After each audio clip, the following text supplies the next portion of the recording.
Welcome back to the most accurate podcast here at 4 for 4 Football. As always, I'm your host, John Daigle, after a tumultuous week one. And of course, joining me every Thursday at 2 p.m. Eastern, official, for our weekly preview, it is the man himself and friend in life, John Paulson. Paulson, how are you holding up? 1 week down, 16 to go, something like that. Yeah, everything's good. Lots of things to learn from week one. That's always the biggest, I guess, homework week, where you've all these things that we pretended we knew.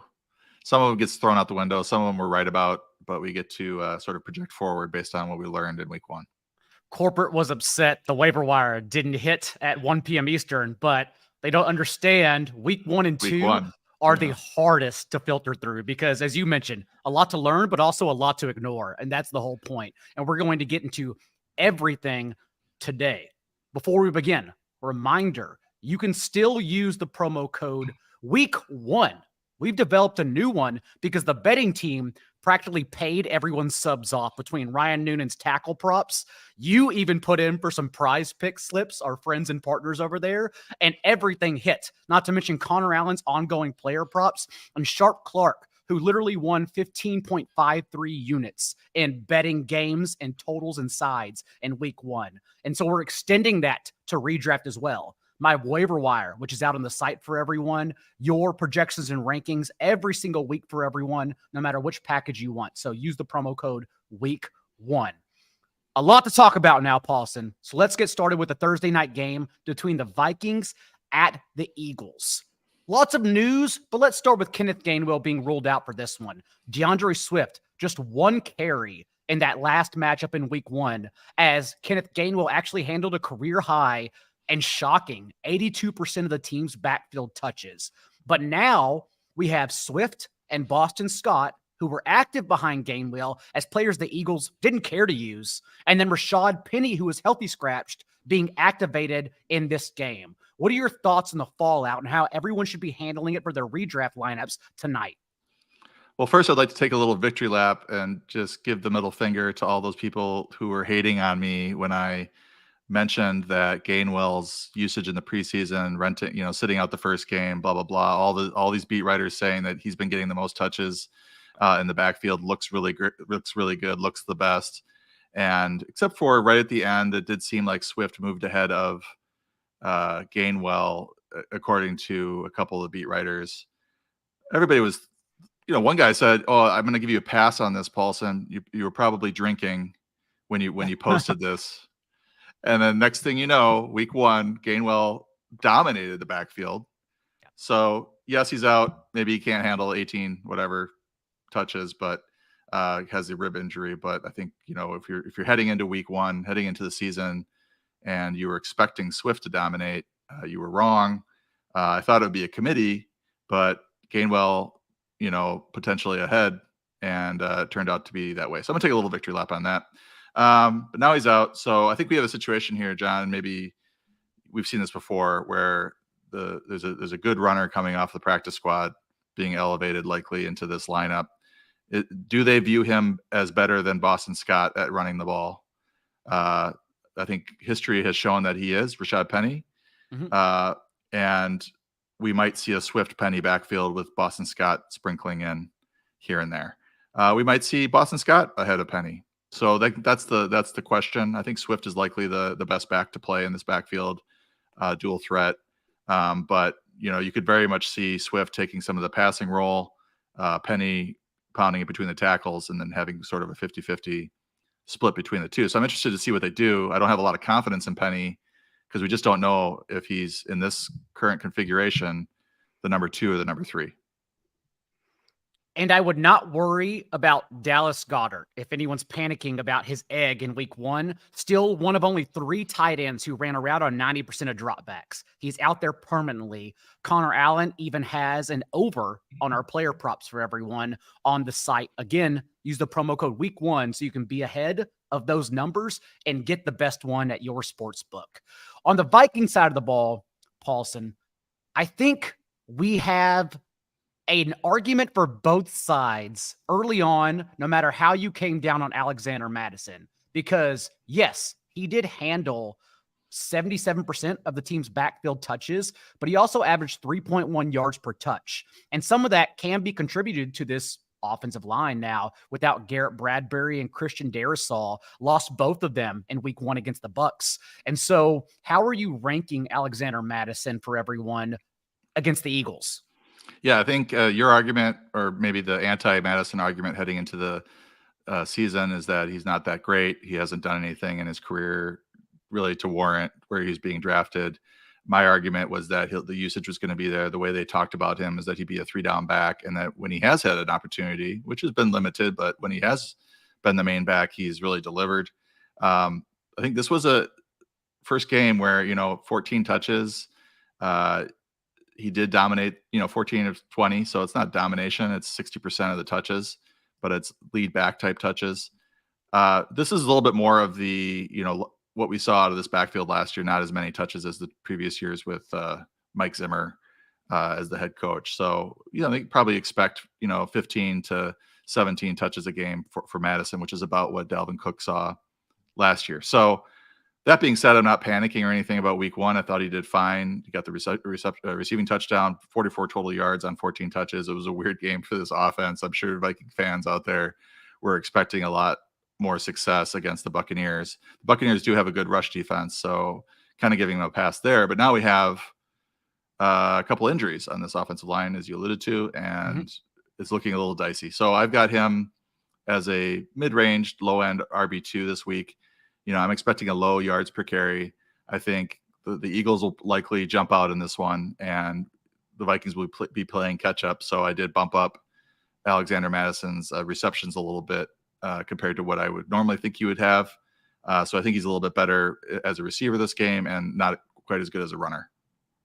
I also get asked a lot about my favorite backup stashes. And to let everyone know, I keep those updated at the bottom of the waiver wire column. I call it the contingency top 10 of how I view backups I'm rostering who have no standalone value. Ty Chandler remains my number 1 player I'm stashing everywhere.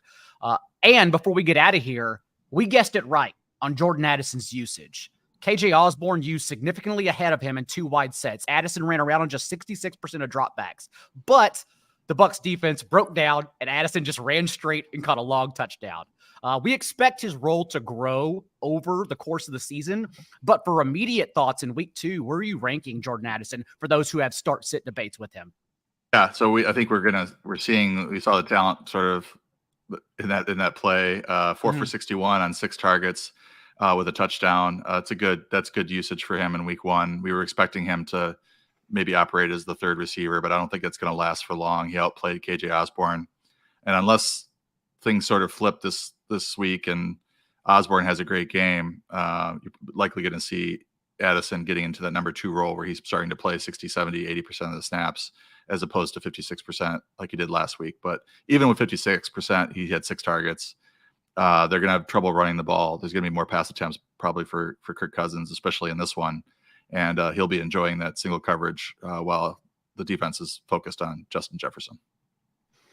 Moving on to Sunday slate. Let's begin on a bad note because the Bears are taking on the Bucs. Bucs being 2.5-point favorites. Curious to hear your thoughts on what you would do with DJ Moore moving forward, Paulson, because I'm split. We saw last week that Justin Fields, a league low 3.3 depth of target. The Bears and Falcons were the only 2 offenses to throw to their running backs on 40% of their targets. Those are not NFL offenses. Like the Chargers, for reference, led the league with 26% of their targets to running backs last year. Those numbers for the Bears and Falcons aren't sustainable. And in terms of Justin Fields hitting his ceiling in this game, we also saw the Bucs blitz the Vikings at the 2nd highest rate of any team in week 1. And Fields last year, as we know, completed just 55% of his passes against the blitz. But given this offense and how it runs, he did do better against the Packers. He was blitzed on 11 dropbacks, and he completed 9 of those passes, literally doubled his depth of target against the blitz. And so do you think this is a situation where they target DJ Moore more, no pun intended, after just a 5.5% target share? I mean, they have to, right? They spent all this money. They got him in. They got him. They got Justin Fields, a bona fide wide receiver 1. Week 1 did not go well. I mean, there are reports out about how despondent the Bears were after the game. You could see it. You could feel the energy on the sideline as they were down by 20 points. Just everybody looked miserable, and they just didn't do what they were expecting to be able to do against the Packers, who were supposed to be beatable now that Aaron Rodgers is no longer the quarterback. So I don't know how many hardcore followers of mine actually have DJ Moore, because I had him ranked about 10 spots lower than consensus in his ADP. But if you have him, this is probably a bounce back situation. The Bucs were bad against the pass last year. Addison obviously had a good game. Justin Jefferson had a good game last week, so they're more vulnerable against the pass than they are the run. And they're probably going to force feed more, I would assume. So I've got him ranked as a low end RB2, high end RB3 right now, which is about where I had him ranked preseason. I had him at 30, I think, preseason draft, and he's at 27 this week against the Bucs, who were 29th in adjusted fantasy points allowed to receivers last year. But the key is that that's last year's data.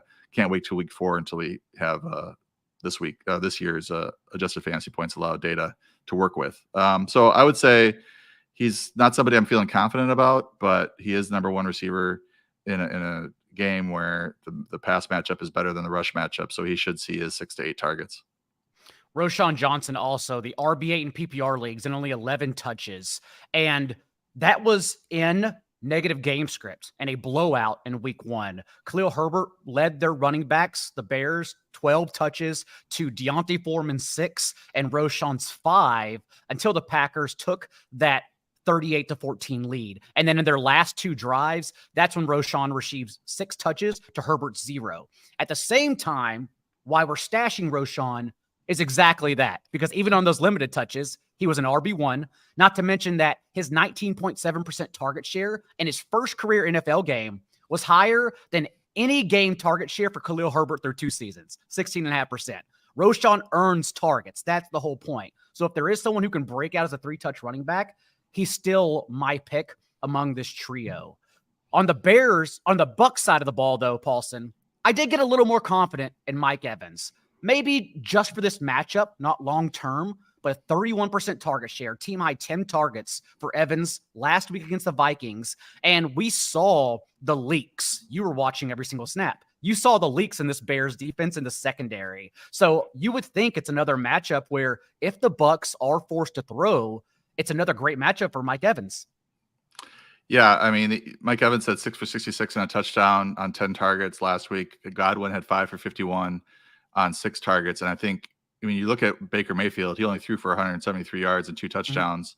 And both of those guys delivered at least 10 fantasy points PPR. Evans obviously had the better game of the 2, but this is going to be a very concentrated passing attack. So even if Baker's only throwing for 200, 220 yards per game in a normal game, Evans and Godwin should see most of those targets and be able to deliver if Mayfield's not a complete disaster in terms of his completion percentage and all that. So yeah, I would say I was a little more confident as well. This was a good matchup against the Vikings that Evans had this game, but he's got another good matchup this week and against the Bears. And it's tough to tell with the Bears and the Packers. Like, was this just ineptitude on the Bears defense, or is the Packers offense better than we think? So it might be a combination of the two, whereas the Bears defense is bad, but not the worst in the league, or they might be the worst in the league, and we should play all the Bucs this week. Final thoughts on Rachaad White as well, because basically an Alexander Mattison performance. 19 touches, the team's lone carry inside the 10-yard line, but Sean Tucker is still looming if Rachaad White runs this ineffectively. Yeah, I mean, Tucker, 5 for 15 rushing. Wasn't like he lit it up. Rachaad, 17 for 39 with 2 catches. He had 19 of the team's 28 backfield touches. So kind of what we expected for Rachaad White dominating this backfield so far. And, it's kind of like a push. Like we talked about Mattison. His week 1 was kind of a push. Didn't really prove himself one way or the other for the naysayers or the pro people, pro Mattison people. I think the same thing can be said about White. He got the workload that he was expecting. You would probably expect a little bit better running against the Vikings, but 49 total yards, no touchdowns for him. So it was a disappointing day, but he got the workload that we were expecting. Moving on to the Packers at the Falcons. Falcons surprisingly at home, 1-point dogs. And I think that's a bit of an overreaction. I know you don't want to hear this, Paulson, but I think the Packers results lied about their underlying usage. Jordan Love, 55% completion rate, bottom 4 in next-gen stats, completion rate over expected. Romeo Doubs, 2 touchdowns, but was used as a tight end. A 6.5-yard depth of target, caught his only 2 targets inside the 10 for those touchdowns. Whereas Jayden Reed still left with cramps in the second half and still tied for the team high in target share. Not to mention an 18.5-yard depth of target on those target share. So I even wrote in the waiver wire column, if you just chase the usage, not the results, Jayden Reed is the player to roster here over Romeo Doubs, in my opinion. But your thoughts on the Packers offense? Well, I think Doubs might have been heading into the game, might have been limited. They talked about him having a limited role. So if his hamstring's a little bit better, he might expand. He was also the one that was supposedly Jordan Love's favorite target in camp, especially throughout OTAs and the spring sessions. So I don't know if I would go so far as to go Reed over Doubs. I like Reed a lot, but Doubs seems to have that goal line, red zone target share. I mean, obviously he looked his way twice, got the 2 touchdowns, so it's hard to replicate that. And Doubs does have some yardage ability. We saw it last year. It wasn't really on display with the 5 targets in this game, but I would still go Doubs over Reed. And I think Musgrave was the player that was kind of surprising. He led all tight ends in air yards. He was 1 pass or 2 passes away from a huge game. He had that stumbling backwards catch that landed at the 5-yard line. He could have scored on that one if he had sort of turned his shoulders and maybe caught that stride. And then there was another play earlier in the game where Love missed him, overthrew him on a 30-yard that he could still be running if he would have caught it. So he was very close to having a monster debut. Again, it's the Bears. I think the Atlanta Falcons defense, they spent the most in free agency on defense. They should be better this year. And, they did do a good job against the Bryce Young and the Panthers last week. So this could be a lower scoring game perhaps than maybe what we were expecting with Atlanta's defense last year. Luke Musgrave certainly on radars as a streaming tight end, especially because I think we have quite a few to drop and quite a few to add in week 1. We'll get to those drops as we move along. I also think it's a great spot for Tyler Allgeier, who I consider an RB2. That was not blowout why Tyler Allgeier was getting carries. He's just good. Top 10 both last year and in week 1 against the rate of 8-man boxes he faced, and still finished top 10 in yards per attempt against both. Also handled 100%, all 4 of the team's carries inside the 10-yard line. Everyone's trying to make Bijan Robinson a 3-down back, but they obviously both get there in this offense. And against this Packers defense, that the Bears only ran the ball 22 times, but the Packers, 5 of them still were allowed for 10-plus yards. I have Allgeier as an RB2 in this game, and I think he's just very clearly a player you want to get into your lineups this week. Yeah, I have him ranked as a solid RB3, high-end RB3. I think you look at the usage, and he actually outtouched Bijan. And I think the thing that's, the Allgeier's role is actually affecting Drake London and Kyle Pitts, because they're trying to give Bijan the ball through the passing game. So he led the team in targets. So that negatively affects Pitts and London, especially. I mean, London had the goose egg. So it turns out that discussion that Arthur Smith had about feeding Allgeier if he's rolling, it made us worried about Bijan. It probably shouldn't have made us worried about Bijan. It probably should have made us worry about the passing game as a whole, because it doesn't seem like he's all that interested in throwing the ball when he's got these 2 running backs that can constantly churn out yardage. The Texans try to bounce back at home against the Colts. And let's start with the Texans backfield. What adjustments did you make for Dameon Pierce? Because what we saw was not what we saw in the preseason. If you just take the first half, and remember, that was a competitive game. The Texans only trailed by 1 point at halftime. Dameon Pierce handled 7 touches to Devin Singletary's 4, while Mike Boone was playing on passing downs. That's a committee backfield. So the Texans have to be ahead in order for Dameon Pierce to return and hit his ceiling. But in this case, are the Texans actually going to be ahead by more than a touchdown and allowing them to pad a lead? So your thoughts on the Texans backfield? Yeah, it's funny, when Singletary signed and they gave him a pretty healthy contract, you're thinking, okay, they want him to have a sizable role in this backfield. So that's how most of the offseason went with the projections. Then preseason starts and Pierce is like an every down back, and it looked like he was going to be playing on third downs as well. So we're bumping up Pierce in the rankings because he's a really talented runner, and if he's catching 3 or 4 passes a game as well, then he's going to end up with 20 touches a game. And then week 1 rolls around, and we have this three-man backfield. Pierce has 45% of the snaps, ends up with 13 touches in a highly competitive game, 13 of the team's 23 backfield touches. So, he's no longer, high end RB2, fringe RB1 type material. He's more, low end RB2, mid range RB2, depending on the matchup, until we see his role increase and start to see him getting that 15 to 18 touch range that we were sort of expecting.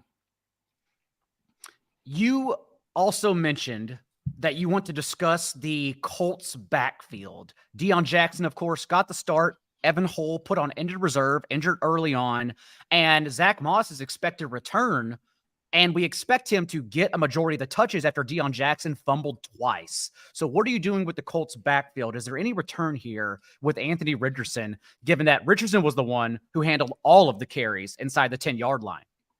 Well, I think Zach Moss is a desperation type play at this point. You're looking for touches sometimes if you have some injuries, and injuries are starting to pop up. I'm sure there's teams out there, fantasy teams, that are just having problems at running back. And if you want to gamble on usage, Moss had a big run at the end of last year for the Colts. I'm sure they remember that.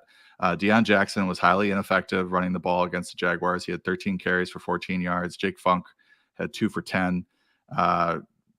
Jackson had 5 catches for 14 yards. It's just not a lot of return there for Jackson. So if Moss is able to go, they showed last year, it was a different coaching staff, but they showed last year that he was the guy, or, with Taylor out. So I think for the next 3 weeks, you probably see him with, 15 or so touches per game, as long as he's sort of producing. And he did run well for the Colts late last year. So there is still the issue with the running quarterback. Anthony Richardson probably going to get most of the goal line carries if he's healthy. So you're probably not going to get a lot of touchdowns out of Zach Moss, but you might get 60 or 70 total yards. I also got a little more confidence in Michael Pittman to soak up 28%, a team high of Anthony Richardson's targets. I honestly think, especially in this kind of matchup, with the Texans battling so many injuries, both in their secondary and offensive line, seems like a dominant game, honestly, for the Colts. I think I would start Pittman over Drake London and not think twice about it this week. Yeah, I think he averaged Richardson averaged 8.2 yards per target to Pittman. They showed a really nice rapport. I had Pittman on the bench in one league and would have won if I had plugged him in, and I obviously regret it. But you just don't know what you're going to get out of Richardson in week 1. It was all doom and gloom, and he ends up with 230 or so passing yards. Looked fairly competent on some of the throws, but it looks like he's going to get there on a weekly basis where they're going to let him throw. They're not just going to run the wishbone and not let him throw the ball. So I'm feeling a lot better about Michael Pittman heading into week 2. And a deep league note for everyone watching and listening: Noah Brown placed on injured reserve after this game, and that's important since he led all of Texans wide receivers in routes run. We think we're going to get more Tank Dell, who is just a rotational player in week 1, to go alongside Nico Collins and Robert Woods. Nico Collins still, in my opinion, the big winner here, given that he still earned a team high 11 targets, and that was on the 3rd most routes run among their wide receivers. People have a lot of questions about the Seahawks and the Lions, Paulson, and I'm curious to get your thoughts on how you moved the Seahawks wide receivers in your rankings, because I'm certainly concerned. Geno Smith, 13 of 21, and that first half against the Rams, nothing to see. But in the second half, when they lost their starting tackles, Abe Lucas and Charles Cross, he went 3 of 9 for 9 yards. The Seahawks totaled 12 yards of offense in that second half. He finished 4 of 10 under pressure for just 24 yards. Dreadful. So what are you doing with this passing attack in week 2?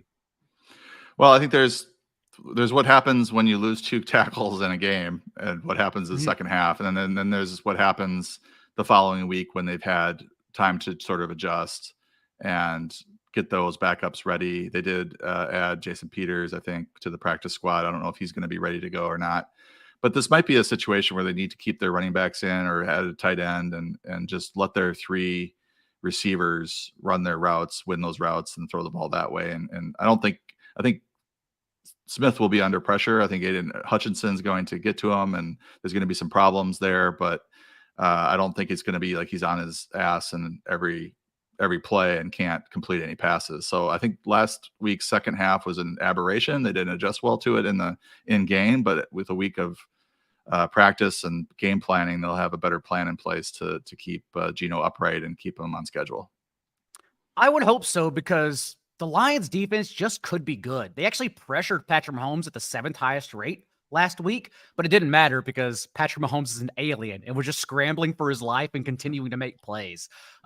Even in losing the game and having his lowest yards per attempt since week 13 of 2021, like, Mahomes looked like the best quarterback in the league last week. It was shocking, but it makes sense. Like, if the Lions were able to stop the Seahawks in this game, because think about what they did in free agency. $24.5 million guaranteed to 2 shutdown corners. Chauncey Gardner-Johnson, $6.5 million guaranteed to start at safety. Alexander Anzalone, who they gave $9 million guaranteed to, led the team in tackles in week 1.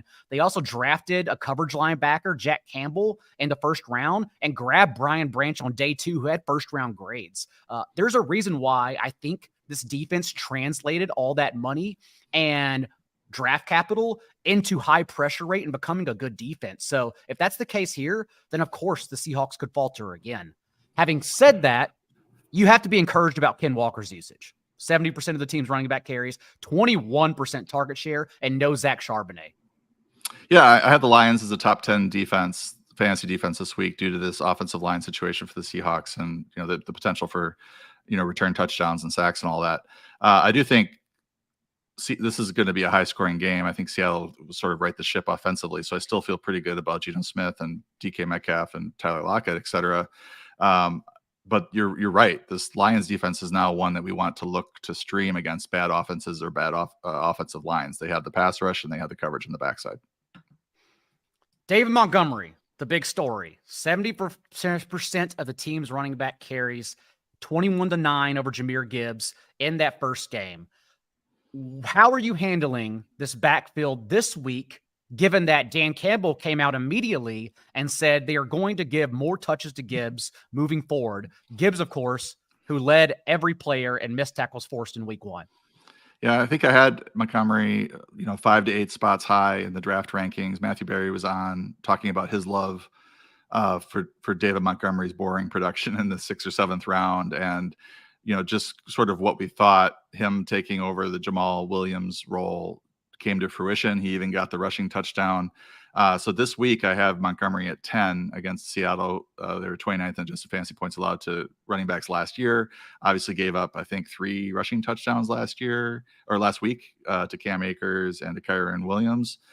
So I think Montgomery's in a good spot. I think Gibbs is in a good spot too. I mean, we saw his talent on display in KC. It wasn't like Gibbs looked bad and didn't have as many touches as we were hoping. He just didn't have as many touches as we were hoping, but he looked awesome. So I think he will start to see more carries and more usage. And this offense is going to be even better in the dome at home than they are going to be on the road outdoors. So I feel like both are RB1 viable this week against Seattle. A great spot for both Sam Laporta and nuclear spot for Amon-Ra St. Brown too. We got the usage we wanted and expected. 73% of routes for Sam Laporta, 5 targets, 5 catches, 39 yards, a player we can continue using more moving forward. But more importantly, 40% of Stafford's passing yards came from the slot. Last year, this team even drafted Devin Witherspoon, I believe, because teams over the second half of the season stopped going away from Tariq Woolen. So Seattle was so good to players on the boundary. But then, of course, not only did the middle of the field crumble, which we expected, but the boundary even. Seattle allowed the second most receptions on the outside. So not only were we worried about the potency of this offense, we're now worried about this defense. And that makes it great for Amon-Ra because he was one of only 9 players to run a route on every drop back for their offenses. And still, last year we saw 28.7% target share without T.J. Hawkinson. This year he shows up, does the same thing, 28% target share in week 1. So we think given the weakness Seattle has from the slot and Amon-Ra's continued high target share, he's just going to blow up. I mean, it's just such an obvious 10-catch game here for him. Yeah, and he's a great play every week. I also wanted to mention Jared Goff. He averaged 275 yards, 2.56 touchdowns in 9 home games last season. Matthew Berry actually mentioned his performance last season in dome games, in indoor games, and I think that carries over this week. And then Josh Reynolds was really good last week for the Lions. He's looking like he's the number 2 option. He had 4 catches for 80 yards on 7 targets. Played 70% of the snaps, so he's a good sneaky start there if you need a wide receiver 3 or a flex. You could be right about Jared Goff and dome, but it's one of those things where I'm poking holes and questioning it. It's something I'm looking towards because I think we debunked that. Jared Goff's entire career has been a schedule-based quarterback, and he just happened to play easy defenses in domes last year. He played 7 games against top 16 DVOA defenses, so above average. And in those 7 games, he averaged 14 fantasy points with no ceiling performances. No top 5 finishes in those 7 games. But then, in his 10 starts against below average DVOA defenses, he averaged 18.5 fantasy points, 4.5 more, and 4 top 5 finishes. So I think we're going into this week at least questioning, was that dome and Lions road splits that everyone continues to shove down my throat on social media, was that farce, or is that who Jared Goff is in this offense? I'm open to learning, but right now I'm skeptical of that, which makes me think that maybe I'm skeptical of this game's output and the total altogether. Yeah, I mean, Seattle, I just want to say Seattle does have a below average defense. So, this is a good spot for him, regardless of Montgomery. whether or not regardless of whether or not those splits are real or not. But we'll only learn something if he struggles against Seattle. If he blows them out again, I think you could still make the same points you just made. A lot more questions I have are about the Chargers and the Titans. The Titans being 2.5-point home dogs and a 45.5-point total, because I don't know the Chargers' identity after week 1. We know we discussed last week that Vic Fangio practically created 2 eye safeties. So he didn't expect Justin Herbert to have a high depth of target, and it was pretty much the same as it was last year, 7.4 in his first game under Kellen Moore. But maybe that's because of Vic Fangio's defense. Maybe this Chargers offense was 8th overall in run play rate from neutral game script because they were trying to answer Fangio and Miami's defense. I don't know.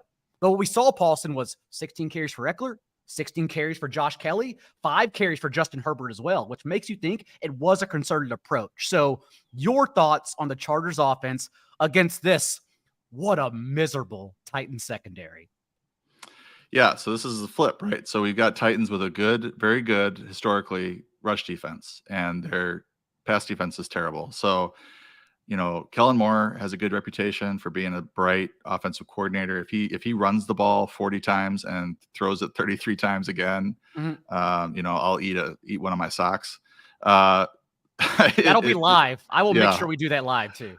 Yeah, it was I'll be facetious.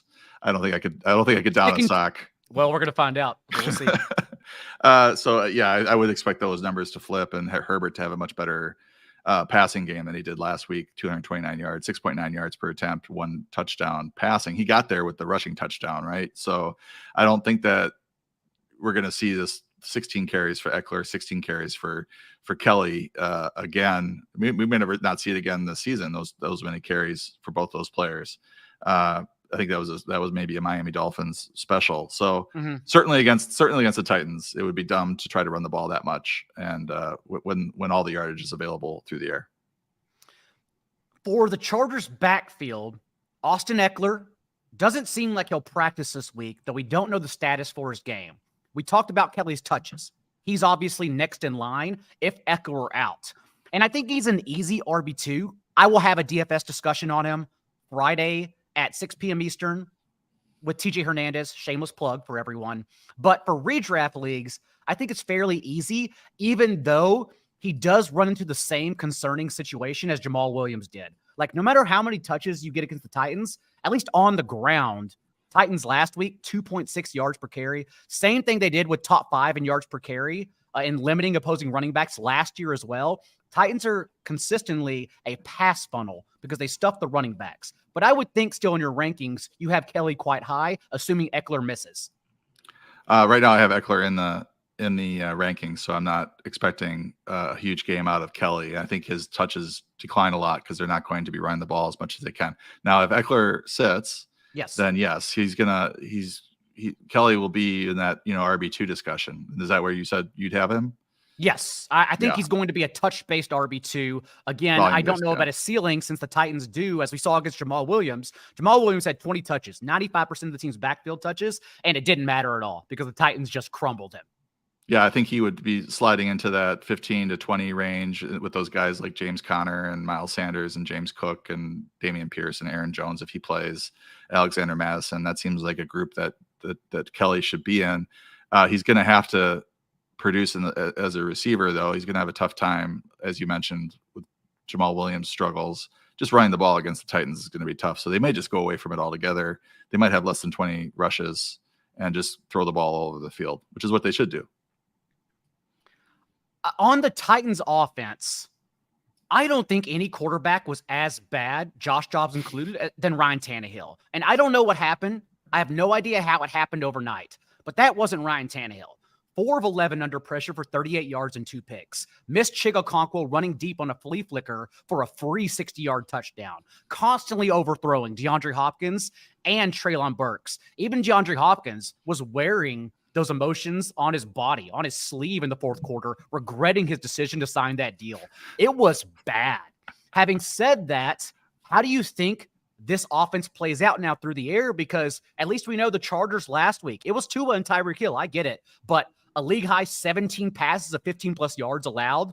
Also, all we have to do is remove one game, and the Titans were still allowed a league-high in yards per carry last year. So we think their defense can still be formidable and have points thrust on them if the Titans can just get their shit together.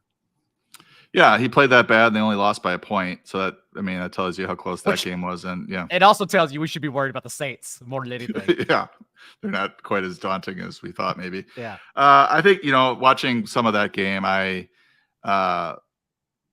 you could see it happening though. Like when you have a quarterback who's not as good as your best receiver in terms of like importance to the team, which I think right now Tannehill is sort of a bottom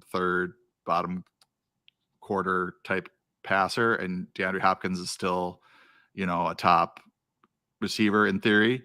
They're just trying to force the ball to him, and he's feeling the pressure to force it to him because Hopkins has complained about roles in the past. He wants to keep him happy.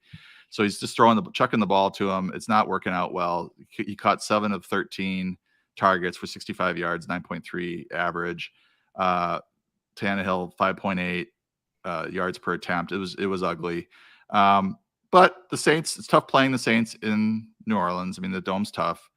So we'll see how in a better matchup at home, right? They're in Tennessee. The things should improve, and they do have a really strong running game still to lean on. So that takes the pressure off of Tanny. One also in this game, I don't think we lost confidence in Okonkwo. I understand 0 points, just 2 targets. But remember, he was literally the league's most efficient tight end last year, led all tight ends in yards per route run, and he had a full-time role in this game, a route on 77% of dropbacks. So if someone's going to hit, it would likely be a player like Chig, continue chasing the usage. And then I'm curious to get your thoughts on Derrick Henry, because I think it's a great spot for him. I know it didn't go right last week. I know everyone's mentioning Tajay Spears outsnapped him 34-30.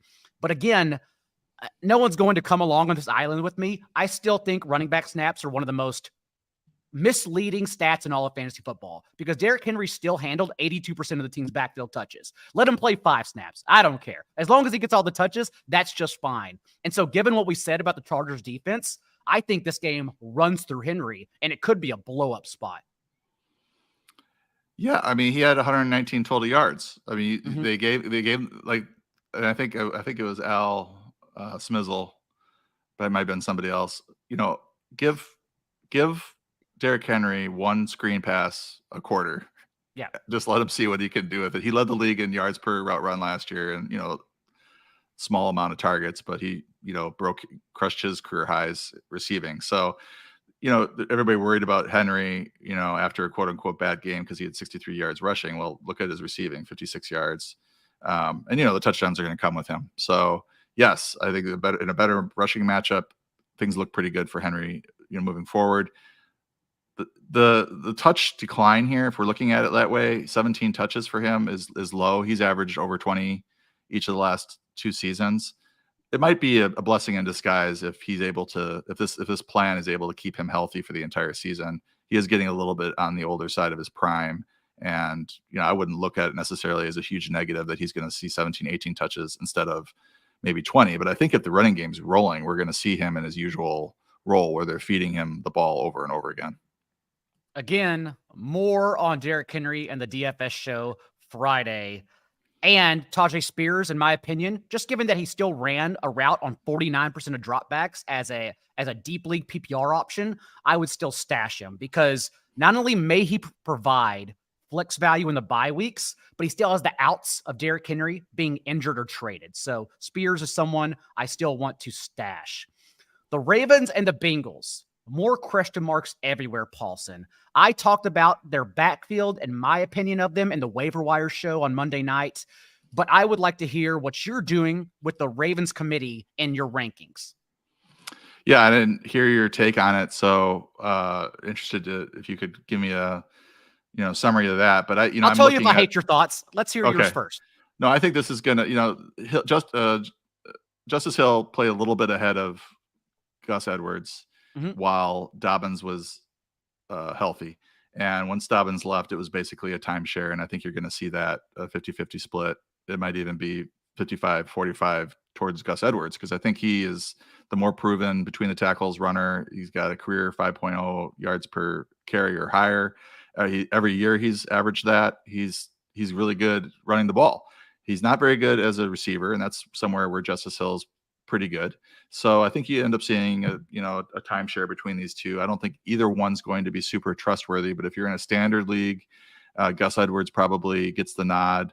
If you're in a PPR format, maybe Justice Hill. The interesting thing was that they did give Hill those goal line carries for the touchdowns. Gus Edwards did get the 2-point conversion right after one of those touchdowns. So, I would think that's going to be Edwards in that role, but maybe they like Hill in that role. I don't know. Or maybe that was just his role because Dobbins was out and he was the number 2 player in the game plan coming into that game. But I don't think that either one of these guys is going to be like an every week start. I think we'll probably see, 12 to 13 touches each, if they get the same sort of workload that they got, the backfield got last week.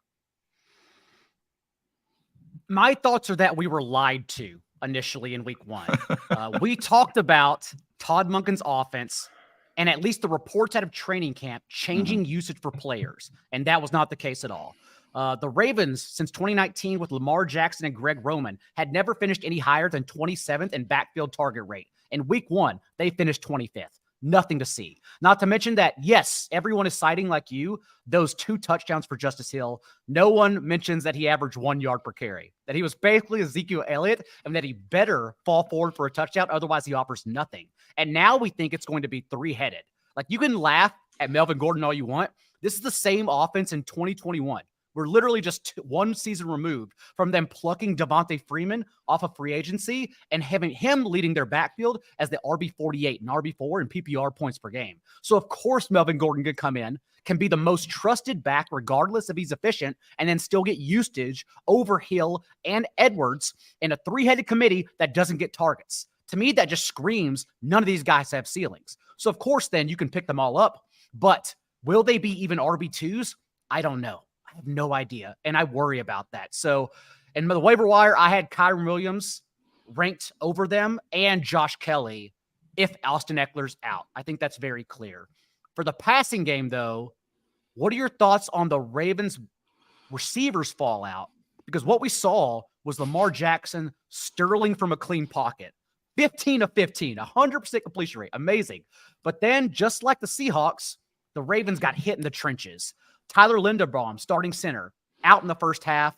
All-pro left tackle, Ronnie Stanley, out in the second half as well. And Lamar Jackson went 2 of 7 for 14 yards and an interception under pressure.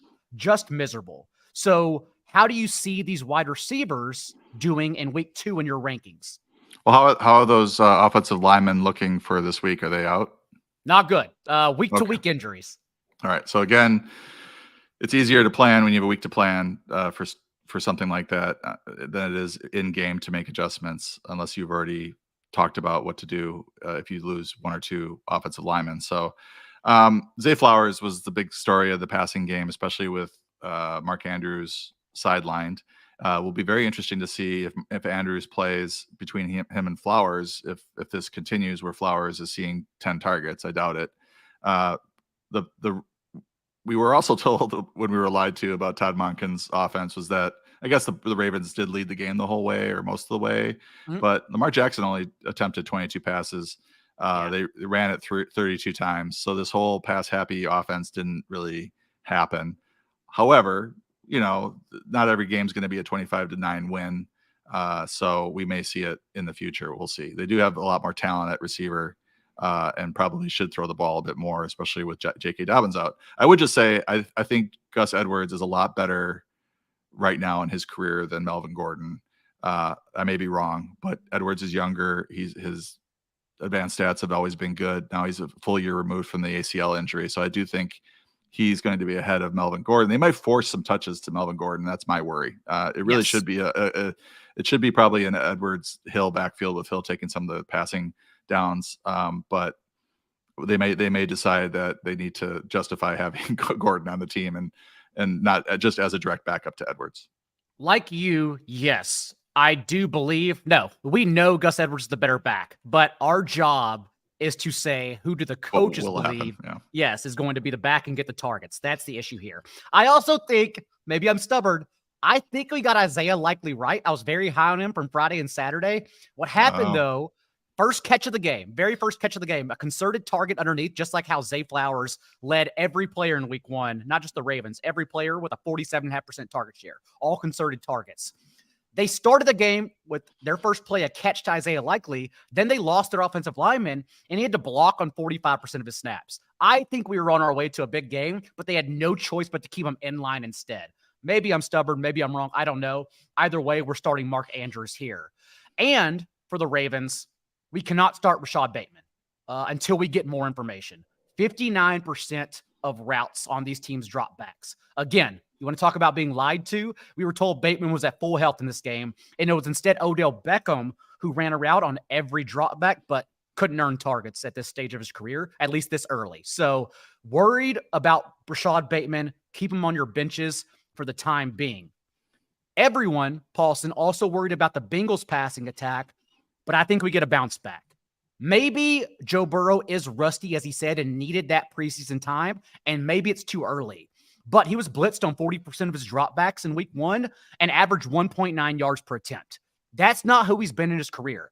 The entire league knows there are two players you don't blitz, actually three players you don't blitz. It is Patrick Mahomes, Dak Prescott, and Joe Burrow, because they crush you. Joe Burrow last year even averaged 6.5 yards per attempt, and only Mahomes and Jared Goff threw more touchdowns against the blitz. So if that's how the Ravens want to play him, thinking he's injured, they're going to destroy the Ravens, especially in a game like we saw CJ Stroud have passing production in the second half once the Ravens lost Marcus Williams and didn't have Marlon Humphrey. So I'm betting, it's easy to say, but I'm betting on a big Bengals bounce back here.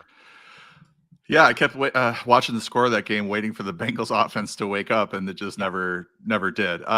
One thing I wanted to note is that the Cleveland defense was one of my defenses to watch heading into this season. I did the historical, which teams invested in defense in 2023. They had the third most money invested in free agency, 26 million spent on the defensive line, and they already had a pretty good defense last year. So they were 8th best fantasy defense last year, and they added that talent. Looks like Dalvin Tomlinson, tackle, safety, Juan Thornhill, and then a defensive end, Okoronkwo. So I did my best there, everyone. I'm proud of you for noting defensive players, though. It's okay. Yeah, no, I think that the Browns' fantasy defense is one to really keep an eye on. I believe they have a good matchup this week as well. We'll get to it, but so that might be a little bit of a pass for the Bengals. Maybe this Browns defense is really good. They were a little rusty, and that's why this all happened. And I would agree with you that it's always tough to run on the Baltimore Ravens. So we probably won't see a huge game from Joe Mixon unless it's through the air, and that forces a lot of passes for the Cincinnati Bengals and Joe Burrow. So I do think that they'll bounce back offensively. The Raiders at the Bills, with Bills as 9-point favorites, could be a lot of fun because we know the Jets under Robert Saleh have owned Josh Allen. No more than 205 passing yards or 1 touchdown through the air in both of his matchups last year. And then, of course, comes out and just gets forced into deep throws that became errors. They just know how to play him. But now we have this bounce back spot that I think we should get some push because quietly the Raiders scored a touchdown on 28.6% of their drives, which was the 7th highest rate of week 1. So we expect them to continue scoring more surprisingly, and get more possessions since they ran the 2nd fewest drives of week 1, too. So I would think, Paulson, you also are on a bounce back here for the Bills passing attack. Yes, I mean, the Jets obviously have a lot better defense than the Raiders. I was listening to you wondering where you were going with that. But yeah, it's week 2. My thoughts are still scrambled. There's so much to talk about. Yeah. I was wondering. Yes, I think the Bills bounce back is a fairly safe assumption given the a home game now against the Raiders. The Raiders, they're probably not going to have Jacoby Myers this week. Devontae's banged up as well, so we might see a little bit of Hunter Renfrow. I don't know how well they're going to be able to move the ball, specifically through the air. So it might be a big Josh Jacobs game. I don't know how much they're going to be able to score. We'll see. The total's fairly high. I mean, it's middle of the road or high, 46.5. I think, Josh Allen bounces back from a pretty bad game last week. He's got tons of weapons. The Raiders give up points. This seems like a great spot for him. I also was a little scrambled because I want to flag plant Gabriel Davis, if I may, because I know a lot of people have some questions about Drake London and other fringe wide receivers who did not do well. We'll get to Christian Kirk. We'll get to others as we move along, but I love Gabriel Davis in this game. Raiders played zone coverage at a top 10 rate in week 1. And those are the kind of splits TJ Hernandez and I always talk about on the DFS show. And last year, it's because Gabe Davis saw 61% of his targets against zone coverage for the 9th most yards per catch. He doubled his yards per route run against zone coverage last year compared to against man coverage. So if that's what we're getting, it just seems like an obvious spot to throw in Gabe Davis as a confident wide receiver 3 or flex option. Yeah, I'll have to plug him into my Scott Fishbowl lineup now that you've sold me on him. I like Gabe Davis. He played a lot of snaps against the Jets, but it was the Jets, and he did catch a long one against Sauce Gardner, a 26-yarder, I think. And he's out there for a lot of snaps with Josh Allen and a good matchup against the Raiders. I mean, I think he's one of these peripheral guys that could definitely have a startable game for you.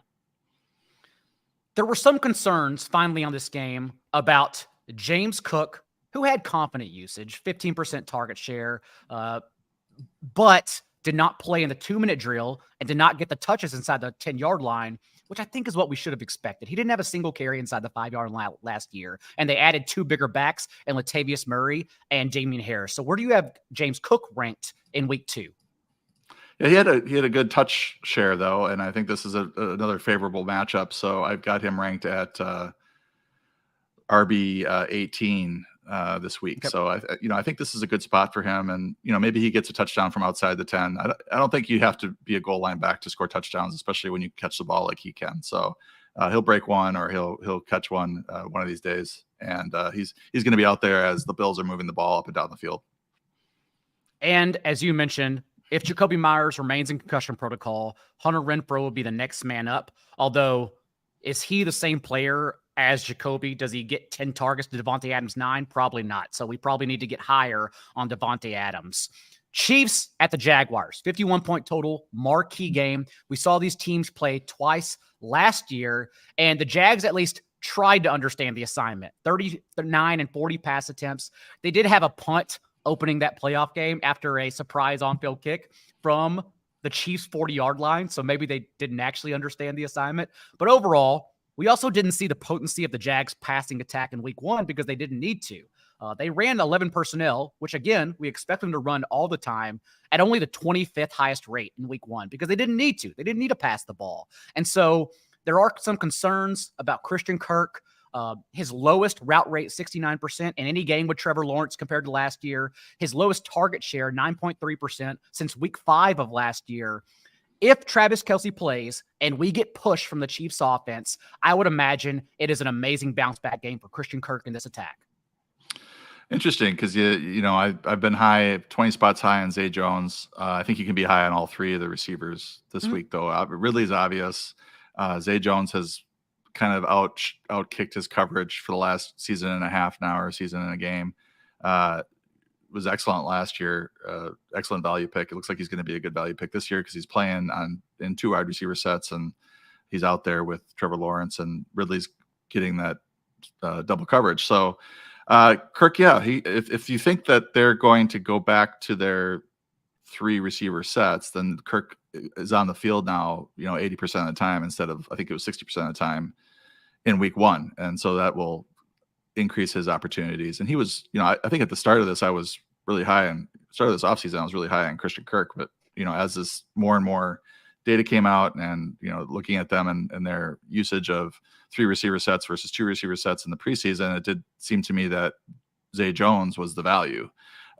Ridley was the obvious alpha, and then Zay Jones versus Kirk was, looking at ADP, was definitely Zay Jones. And I still think that's the case, but Kirk should pop his head up here and there, especially if they have to run their three receiver sets, like you mentioned in this particular game. So I wanted to give you a shout out for the Travis Etienne call last week. I was not expecting him to get 5 catches after they barely used him last year. That was a career high target share. I didn't expect that either. I was really happy to see them start to use their passing, their really good passing pass catching back actually as a pass catcher. I mean, that was really nice. Also got the touchdown as well. So, Etienne looks like a really good start this week against the Chiefs. Zay Jones ran just one fewer route than Calvin Ridley. It's very clear he is in 2 wide sets no matter what, so we should stay high on him. And honestly, that's why I plugged him back into the waiver wire. He was viewed as more of a best ball option because we couldn't pick the performance weeks. But if he's locked in that much into 2 wide sets, that's a weekly wide receiver theory or flex from Trevor Lawrence, who could end the year as MVP, honestly. So we have to get higher on him. But as you mentioned, we're now playing a week-to-week game. So I had Christian Kirk in my fades article in the first 10 rounds, and I feel good about that. But playing a week-to-week game, this is the matchup for Christian Kirk.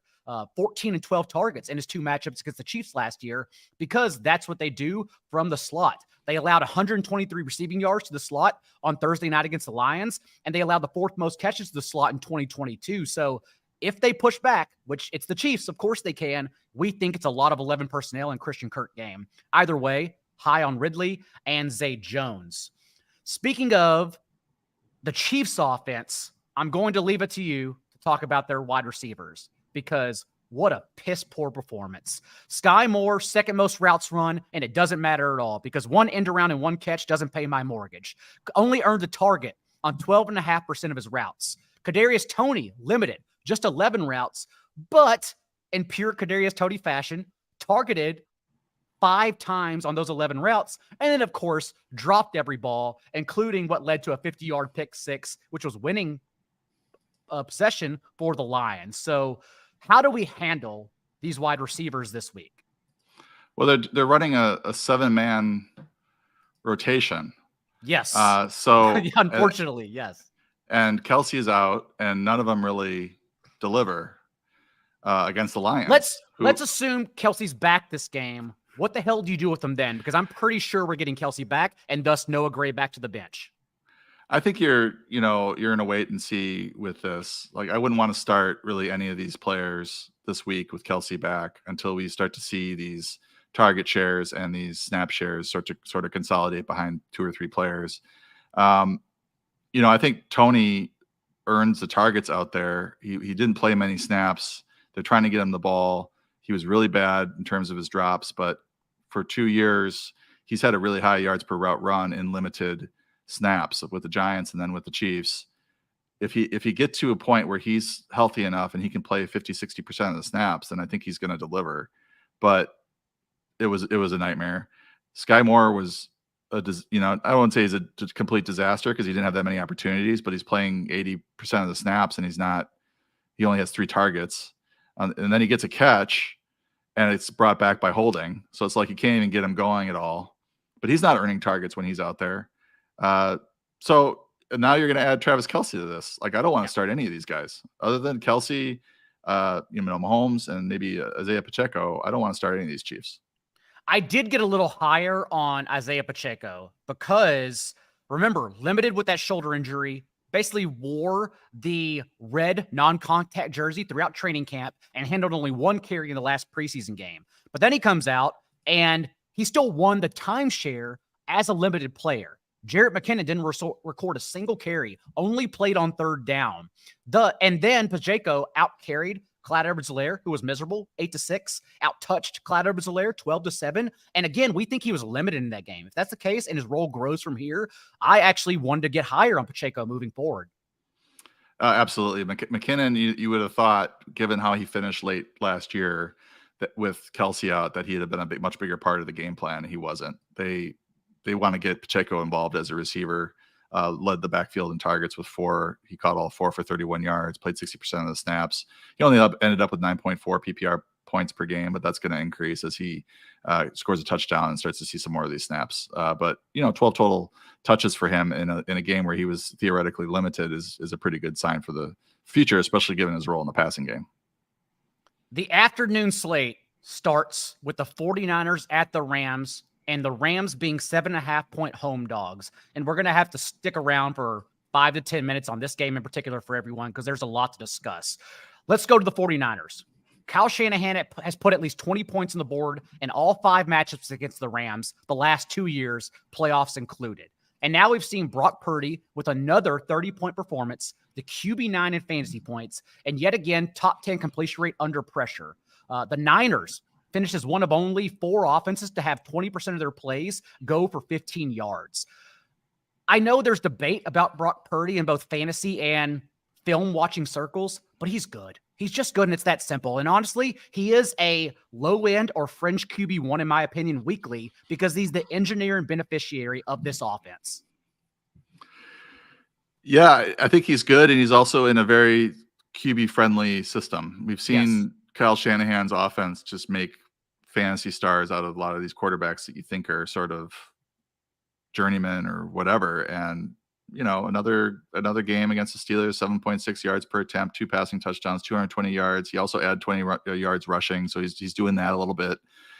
He ran for some touchdowns last year, even though his yardage wasn't very high. But yeah, he's just a solid quarterback. That's why he was moving up those rankings. Once it was determined that he was going to be starting week 1, I was a believer in what he did late last year. We saw how the team fell apart in Philly once he went out, and he proved himself. So that's why all off season, I was asking you, why is Trey Lance going off the board QB 14? I guess it was early in the spring where I just couldn't believe it.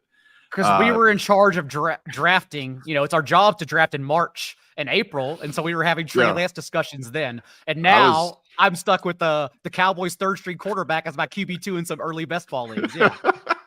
That was mind-boggling to me, given the way that they were talking about Purdy as the clear starter. So, if healthy. So once he was on the track to be healthy, makes a lot of sense. He's a really good. He's, for those that got him as a QB2 in Superflex leagues, I think they're going to be really happy with him, especially if he's adding 20 yards rushing per game, because this is just a highly efficient offense. He's got tons of weapons.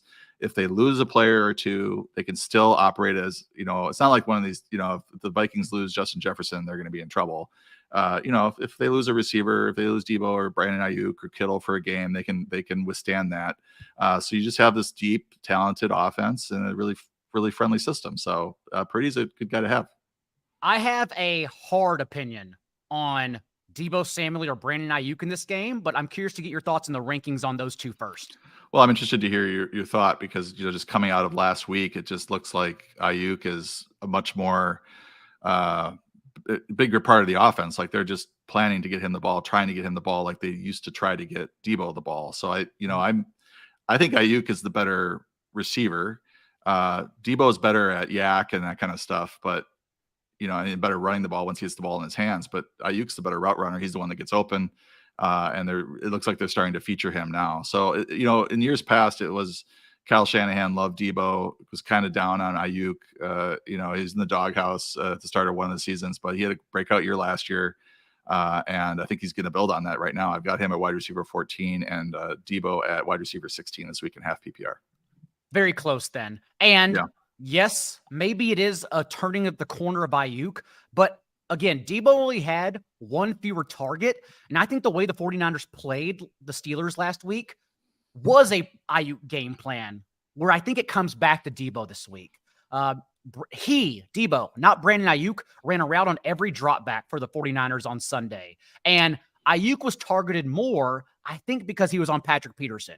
The game plan very much seemed like to target Patrick Peterson. And that's why Peterson had the most targets in coverage of any Steelers defender. Ayuk, both of his touchdowns came on Peterson too. Meanwhile, Debo was not covered by Peterson once. And we know against Sean McVay, who has had no answers for Debo throughout his career, Samuel has averaged 11 yards per touch against the Rams. So I think it all comes back, honestly, for Debo in this game. Both are great plays, but man, I love Debo props this week a lot. Yeah, I'm looking at the cornerback matchups. It does appear that Ayuk runs about 46% of his routes on the left side, and he's going to end up facing Darian Kendrick, while Debo might be getting more Witherspoon. And it looks like Kendrick is the better matchup, so we'll see. And no one needs to be told to start Christian McCaffrey. But again, talking about week 1 lies, the 49ers said they were doing everything they can. The game plan for this year is to limit McCaffrey and keep him healthy. Boy, did they lie about that. His 83% of the team's backfield touches were the most in any game he's played with Elijah Mitchell. Yeah, if you could, I had Eckler slightly ahead of McCaffrey. I don't think it was a outlandish take. I think you could justify it. My argument was that every time Elijah Mitchell played, McCaffrey's touches dropped pretty significantly. He was still seeing a lot of touches and he's highly efficient. So he was my, RB2. But if you could have shown me this box score, the 49ers win 30-7 and McCaffrey has 22 carries to Mitchell's 5 and 3 catches. And you could tell me that Mitchell didn't get injured, then I definitely would have had McCaffrey as the overall RB1 because it just shows that they're gonna feed him the ball. Even in the game where they, blew out the Steelers, like they had no reason to give him 22 carries, and they still did. So yeah, he looks like the strong RB1 going forward, to say it lightly. One more week of it because I still kept Roschon Johnson, for example, on the contingency top 10 since we think, at least short term, he only got his touches because of a blowout. One more week of this usage, and Elijah Mitchell's going in the contingency top 10 because he has 0 standalone value every single week. Let's move over to the Rams side of the ball because there's a lot to parse through here. And I'm curious to get your thoughts on Puka Nacua since I talked about it in the waiver wire show. We saw high-stakes leagues and everyone's leagues come in, and Puka pretty much went anywhere from 70 to 95% of fab, whether you had $100 or $1,000 starting. Puka, of course, ran a route, 70% of his routes from the boundary, which gives us more confidence in putting him on our roster, since even when Cooper Kupp returns, that's the guy who's still there, even if his ceiling gets a lot lower. Not to mention a 40.5% target share. The second highest target share of any player in week 1 stands out too. So what are you doing in the rankings with Puka this week? Yeah, and I think I'm in one of those high stakes leagues. I let my co-owner put in the waiver wire this week, and he had Puka, I think, at 820, so 82% of we needed a receiver, 82% of fab. And high stakes you just kind of go after. There's not a lot out there too because the rosters are pretty deep. And I just was like, okay, whatever. I'm not going to lower it, and then we miss out on him, and we ended up getting him. So I'm interested to be a Puka manager this year. And I like the outside inside because that's the concern, right? Kupp comes back, just completely dominates targets, and then Puka goes nowhere. But if you look at last week, 38 pass attempts by Stafford, Puka had 15. That looks like a Kupp line, right? So the next highest was Tutu Atwell with 8. So if Puka becomes that, then we're still looking at 8 targets. And that's a good deal. And Tutu was all gadget. He led every player in snaps from motion. And even when you watch the film, you can see that. He's constantly just a little 150-pound body running behind the line of scrimmage and getting open underneath. So we don't think that's sticky. Like, we want guys who can earn targets. And I put out a clip. If you watch the tape, like, Puka was freezing Tariq Woolen, one of the best cornerbacks in the entire league. He was beating him deep, and there was a couple touchdowns Stafford left on the board because he just overthrew him. So we think Nacua can certainly stand around. Yeah, and this is difficult defense to play, the 49ers. So I'm not like super bullish on Puka. I think he's startable as a wide receiver 3, but I think this is one of the most competent defenses, competent coaching staffs in the league, and they'll probably have a plan for him. But I think he's a, mid-range to low-end wide receiver 3 this week. Certainly startable given some of the things that are going on around the league. I also think we lost Tyler Higbee, and I don't think we're overreacting here. In 12-team leagues with shorter benches, 5 or 6 players, I actually dropped Tyler Higbee because, again, there's so many, in my opinion, more confident options to roster. Hunter Henry, Luke Musgrave, Jake Ferguson included. For Higbee, we spent all offseason arguing about his 27.4% target share in the last 7 games to close the season. No one commanded targets. That's the thing. Now they do have players commanding targets. They have Puka, as we just talked about.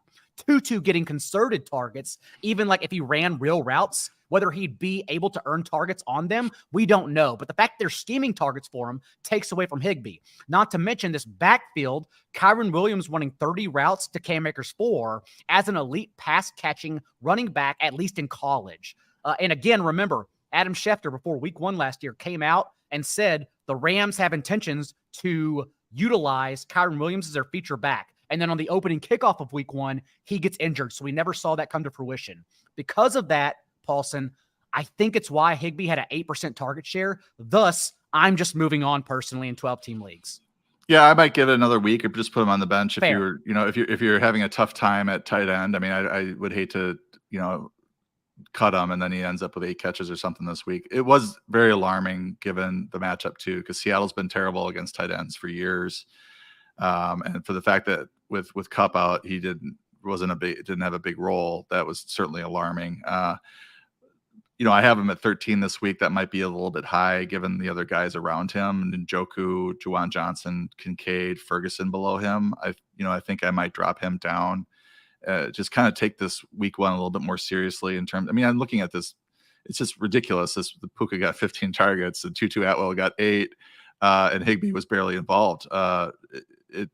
It kind of flies in the face of what we were sort of expecting for most of the offseason. I know that people out there screaming that they were Puka fans from, day 1, but I think most of us thought that Higbee would have a big role in this offense, and it just didn't happen in week 1. So I think he's still. I mean, I think in one tight end leagues you don't need to keep him. He's not like this breakout Goddard, Waller, Kittle type talent. He was a guy that was going to get there based on volume and, catch the ball, fall down, maybe get 6 catches in a game or something like that. But it doesn't look like they're not going to force him targets when they have these other talented guys that they're able to scheme open. What are you doing with Cam Akers finally in week 2? Because in my opinion, I think it's a position to sell high. Like if someone sees 22 carries and wants that, just give it away. 29 rushing yards, not to mention he out-touched Kyren Williams 11-1, all carries over the last 9 minutes of the game because the Rams were up by 2 scores. Like in a situation where it's negative game script, which is what we think will still happen, given that we still have so many questions about this Rams defense, it's all Kyren. I mentioned 30 routes to Akers 4, and Kyren out-touched Cam Akers 14-11 until the time they took that 2-score lead. Yeah, like that's a weird game because I was seeing Kyren scoring, and then then all of a sudden Cam's touches started to rack up, and I was trying to figure out like what is the plan there with these two, and Akers finished the season extremely strong last year. Like he was the bell cow, and he did get the start. Looks like he had the first 3 touches. Oh no, well Kyren had the second touch. So Cam Akers had the first touch, then Kyren, then Cam, then Kyren. So they're just kind of going 50-50 split maybe, and they're going to ride the hot hand. And certainly in week 1, Kyren Williams wasn't necessarily hot, but he had 3.5 yards per carry, but Cam Akers was 1.3. It was back to that early, post Achilles type production from Cam Akers when he came back too early or whatever and wasn't able to really generate much yardage. Interesting, rushing for them against the Seahawks too, not known as a great rush defense. So 2.3 yards per carry as a team. No, I have like Cam ranked 36, Kyren 39. It's kind of wait and see as to how this is going to shake out. That's why I think we have to chase Kyron's routes. Just 73% of routes on dropbacks compared to Akers' 10%. Like, we have to chase the pass catching back here. That way, no matter what happens to the defense and the offensive line, at least we have the receiving option. Yeah, Giants 29 to 3 in the routes run, those two. Yeah. Kyron's 29 routes, Cam Akers 3. That's pretty stark. Giants at the Cardinals. Both teams, which again, I don't think we learned anything at all. I have received questions about Daniel Jones, Darren Waller, but I'm assuming you still have them quite high in the rankings this week. Yeah, I mean, it was a complete nightmare, disaster, whatever phrase you want to use. But the Cowboys defense came out fired up. They have a lot of talent. Giants looked shell shocked for most of the game. Terrible conditions, so we weren't even able to get like a dry passing catch out of those out of Daniel Jones and those guys. So this is a big bounce back spot. I don't think that the Cardinals are going to be as bad, maybe, or not trying, much as we thought. I think the players, when they go out there, they try. The coaching staff's trying, but it's the GM's job, if you're tanking, to put them in a position to lose, but look like you're trying. That's what happened with the Washington. I'm sure the GM was a little nervous there when they were about to beat Washington last week, and that's just me projecting my thoughts onto him, but I think that's probably the case. Anyway, I think Giants defense is a great play this week. Big bounce back for the offense as well. They're not going to roll over the Cardinals, but we're going to get a more normal Giants offense, I think, this week. Daniel Jones also 13 carries. So regardless, we have the high rushing floor. Yeah. And you mentioned Darren Waller. He's someone you just roll right back out. Darren Waller ran around on 80% of dropbacks in the first half. They just had no reason to play him in the second half because they were getting beat so badly. Paris Campbell was fifth among all Giants in routes run in the first half, then actually ended up leading the team in routes run because, again, they were in a blowout. They're just throwing guys out there, trying to get to the end of the game and move on. So we're not worrying about those splits. Did you see how much Hodgins played in the first half in terms of the routes run? I did not, but as we move on to the Cardinals and you talk about how to handle James Conner as a touch-based RB2, I can quickly look it up. Yeah, I'm interested. Slayton ended up with 34 routes, 26 for Hodgins, but it was 46 pass attempts or dropbacks for Daniel Jones, and I was just wondering because I think Hodgins was 60% snaps, and I figured they probably pulled them in the second half, but. So what'd you ask about the Cardinals? What are they going to do? James Conner still somehow finished as a low-end RB2 and a poor offense. RB20 on the week in PPR leagues. Is that how you're pretty much ranking him in this matchup? Yeah, it's a tough one with Conner because he sees so many touches, and you just feel like if he's going to see 15 carries and averages 4 yards a carry, he's going to end up with 60 yards there, and he gets a few catches, and now all of a sudden he's an RB2, and maybe he falls into the end zone and ends up as an RB1 that week. I mean, it's just a volume-based guy. The Giants got pretty shredded in the running game last week. Pollard had a couple touchdowns. So this is a pretty good spot for James Conner as a volume-based RB2. He's sort of in that same group with the Rachaad Whites and, Miles Sanders of the world. Not a lot of confidence that he's going to lead the week in scoring or anything like that. But if we follow the touches when it comes to running back scoring, and he's going to see a lot of them this year. And to be clear for the Giants, first half, Darren Waller around on 87% of dropbacks, elite. Darius Slayton, 64%. No, Darius Slayton, 74%. Isaiah Hodgins, 65%. That's pretty much their three wide sets and starting personnel. Darren Waller, the player we absolutely go back to after even Logan Thomas finished as the tight end 11 PPR last week against the Cardinals.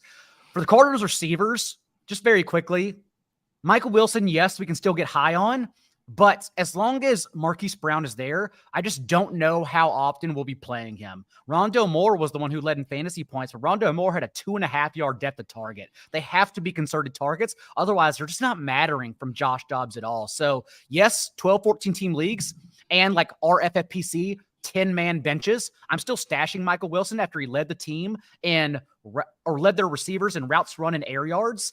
But how useful will that be? I just don't think we get a performance that matters until the second half of the season. We won't get anything until there's a quarterback change. If Kyler Murray comes back, then some of these might pay off. Yeah. But Joshua Dobbs is not going to get there, I don't think. 132 yards passing, 4.4 yards per attempt. I mean, Marquise Brown did have the 29-yard carry and then 3 for 28, but I would not feel confident, starting him in any game. The only guy that really quote unquote shined, I guess, a tight end premium is Zach Ertz with 6 catches on 10 targets. I mean, he was at least getting the usage. Maybe he falls in the end zone and dad runs his way to the end zone. Maybe in a spot start. Zach Ertz, I have evidence on Twitter, went for $918 of fab, 91.8% of $1,000 fab in a tight end premium league. And that 918 is 915 more than total yards after the catch he had.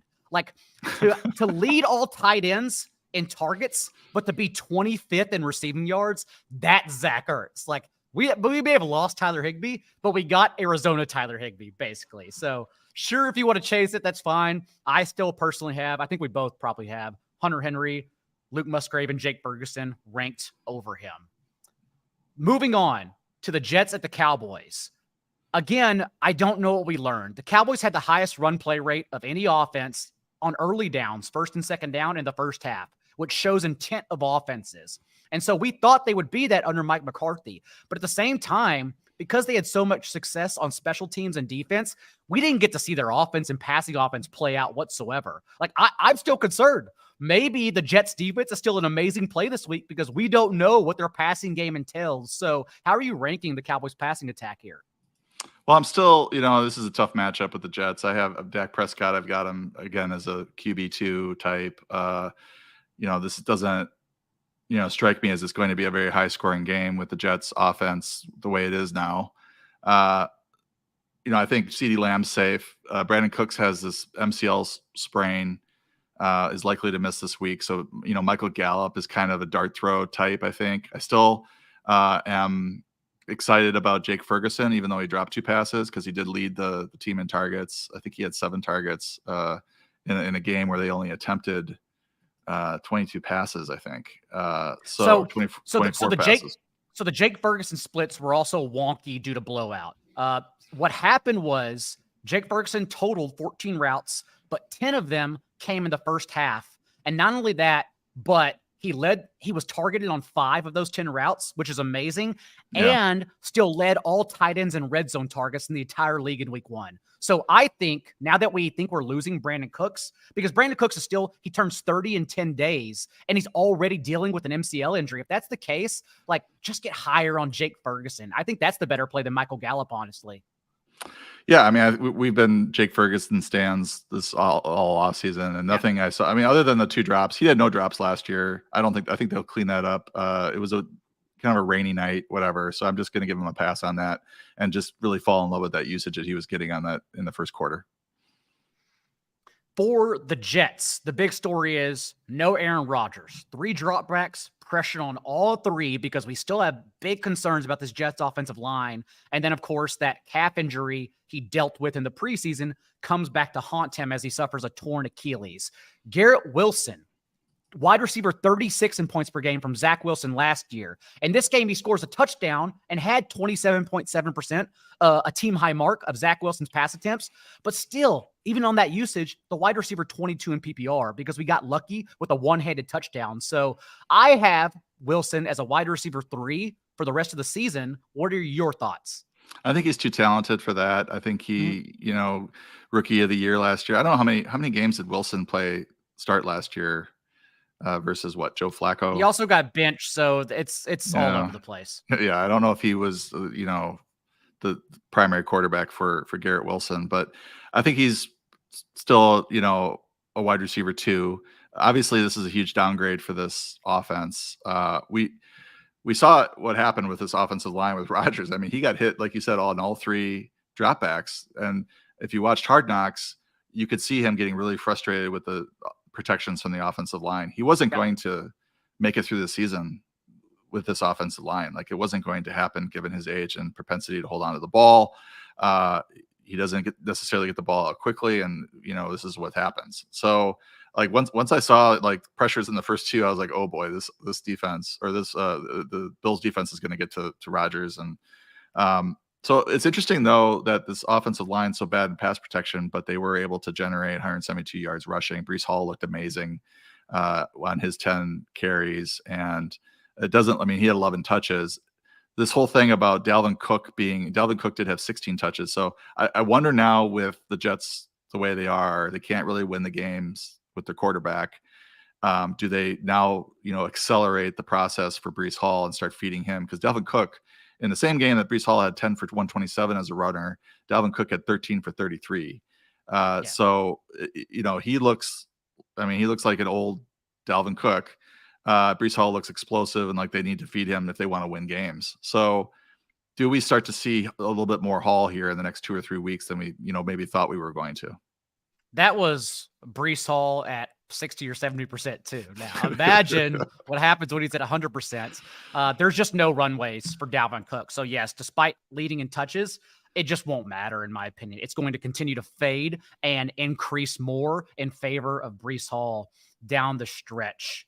And the Cowboys defense, if you drafted them early, which it did take drafting them early, I mean, imagine a better run out. Week 1 against the Giants. Now he gets Zach Wilson. They play the Cardinals next week. The Cowboys defense will be the wide receiver 1 overall by week 4. It's going to be absolutely insane. So good luck to you out there if you're playing them. And quick note before we exit this game, Tony Pollard, still amazing usage. In those first 3 quarters till the Cowboys took a 40-0 lead, Pollard out-touched Rico Dowdle 16-6 and handled 100% of the team's carries inside the 5-yard line, which he didn't even get a chance to last year with Ezekiel Elliott. Everyone had questions, Deuce Vaughn or Rico Dowdle, and do these players matter? 1, no. And 2, the answer is Rico Dowdle if you want to stash. He's in the contingency top 10 because Deuce Vaughn transparently did not play his first snap until Cooper Rush entered the game. So Deuce Vaughn is not a contingency player. He's not a backup. It is only Rico Dowdle if you're trying to stash the backup to make sure you have the Cowboys RB1 behind Tony Pollard if he were injured. The Commanders at the Broncos. And we did get a QB1, albeit QB12, but QB1 performance for Sam Howell, just given the rushing floor. He did end up scrambling for a touchdown in only 2 carries. And I see the total of this game. I see 38.5 points. I see Washington with a bottom 5 team total in the entire slate. And honestly, Paulson, I think it could be wrong because the Broncos were potent. You wouldn't know it since they only ran 6 drives, but they scored on 50% of their drives, a top 5 rate. Not to mention that they just finished, after finishing with the fewest possessions of any team in week 1, as I mentioned, they also finished with a league low pressure rate. And so they're not getting pressure and they're scoring. And here we have Washington's offense that has a rushing floor and is potent with these wide receivers getting a little healthier, Terry McLaurin included. So I kind of am a little bit higher on Sam Howell this week than Vegas suggests. Interesting. You look at the overall numbers from Denver last year, they were really solid defensively. Mm-hmm. I'm just high on Howell in general. Like I was a little worried. Like there was that scramble where he fumbled. They returned it for a touchdown that the Cardinals did. I was like, oh, is this going to lead to him getting benched and Jacoby Brissett coming in? But they stuck with him. He led them down the field for a field goal attempt before halftime. And then he was really solid in the second half. He had the go-ahead rushing score. The only thing I'm a little bit worried about was that he passed up a couple of opportunities to take off and run, trying to force a pass, and they didn't always work out. Like he needs to be a 4, 5, 6 carry quarterback, I think, to be his best self, certainly his best self from a fantasy standpoint. But he was pretty sharp throwing the ball. And if Terry McLaurin gets healthier, he's going to have a really good receiving core, I think, rest of the season. And since the Broncos blitzed the 3rd highest rate, like Jimmy Garoppolo was allowed 9 scrambles, I think we do get a few more scrambles here, which again is why I'm a little higher on Sam Howell this week than Vegas suggests. What would you do with Terry McLaurin? Since we not only have a Patrick Surtain matchup for whatever that means, I'm not really into cornerback wide receiver matchups because no one cites them well, since like cornerbacks play certain positions X amount of time. But Terry McLaurin technically wasn't limited, a route on 85% of dropbacks, but I think clearly when you watched him, still a little hampered in earning targets. Yeah, I have Dotson ahead of him. McLaurin, I think, is a very talented player, just waiting for full health, waiting for a typical Terry McLaurin game to really start ranking him as a wide receiver 2, wide receiver 1 that he is in my heart. So Dotson has that matchup that Jacoby Myers had last week, and I think he'll be he'll be a solid play, wide receiver 2. He also did pretty well last week, even though it was just not a huge passing game for the Commanders. I think you might see a little bit more of that this week. I'm not dropping Antonio Gibson, even though the team clearly hates him. Brian Robinson out-touched Antonio Gibson 20-4 and ran 3 more routes. But my only thing is, Paulson, even after Gibson fumbled, and remember, that's important because under Ron Rivera, just 2 years ago, Gibson had 6 fumbles. That's why they don't want to play him. I don't want to just yet, since we think we have maybe negative game scripts coming up. At Denver this week, and then Eagles and Bills the next 3 weeks. So, maybe it changes just a hair because they're forced to play Gibson. Either way, though, it's clear Brian Robinson is that at the very least their RB1. Yeah, and he had the receiving touchdown early in the game. Maybe you could pull the routes run. He seemed like he is a 3-down back for them. They did bring in Gibson. As soon as he fumbled, he was like he never existed. Chris Rodriguez Jr. came in, was playing the backup role. I think Robinson's really safe.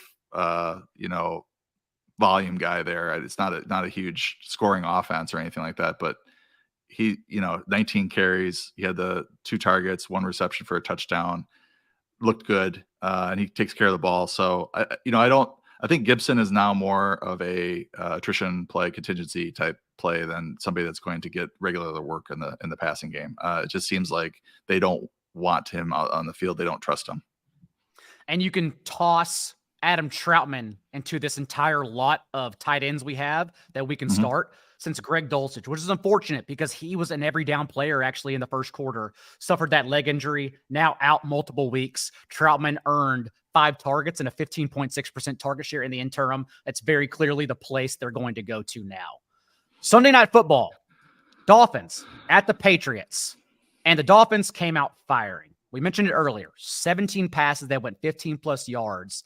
And now my concern, though, even though they were a top 10 offense and pass play rate from neutral game script, so a pass heavy one, the target share behind Tyreek Hill, the king, was dispersed. It was not just Jalen Waddle with over 20% of the team's targets. Jalen Waddle, 11%. But Durham Smythe led this team in routes run and still earned a 15.9% target share on 7 targets as well. Not to mention Braxton Berrios with 5 targets. So how are you handling everyone and Jalen Waddle with Tua? I love Jalen Waddle. I think he's really talented. He was super efficient last year. He was good at, the year before, prior to Mike McDaniel coming over and prior to Tyreek Hill coming over. So I think he bounces back. I don't think this 5 target thing is going to last very long. I don't think Tyreek Hill is going to see 15 targets a game either. I think Smythe is now one of these streamer type tight ends. I mean, Mike Gesicki was. Can I tell you a secret just between us? No one else can hear, so it's okay. I spent 117 fab on Durham Smythe and tight end premium last night, but don't tell anyone. Yeah, I mean, who's going to be the third option in this passing game? It could be Braxton Berrios on a given week. It could be Smythe. I mean, with Mike Gesicki gone, that's a fairly high target rate just out of the offense now. They really didn't replace him, so they're looking at Smythe to do it. So 7 targets for him. I don't think that lasts as well. So I think there's various places where Waddle can get his usual, 7 to 9 targets per game, and he's so productive when he does get that sort of. I mean, he had 78 yards on 5 targets, so he's obviously a great player. I don't see. Tyreek Hill, obviously 11 of 15, caught 11 of 15 targets for 215 yards, 2 touchdowns. Yeah, can't keep that up. Go away. He's just going, but he's going to be the number 1 option in this. But then, defenses are going to triple team him or something, and then Waddle will be able to take advantage. I mean, good luck. This is exactly what he did last year. 13 games with Tua, and he had a 32.5% target share. So 34% is just par for the course. It's not even an outlier rate. This is what he does in this offense. So it's just someone who now has the path as the number 1 player in all of fantasy as long as Tua stays healthy. That's always the question.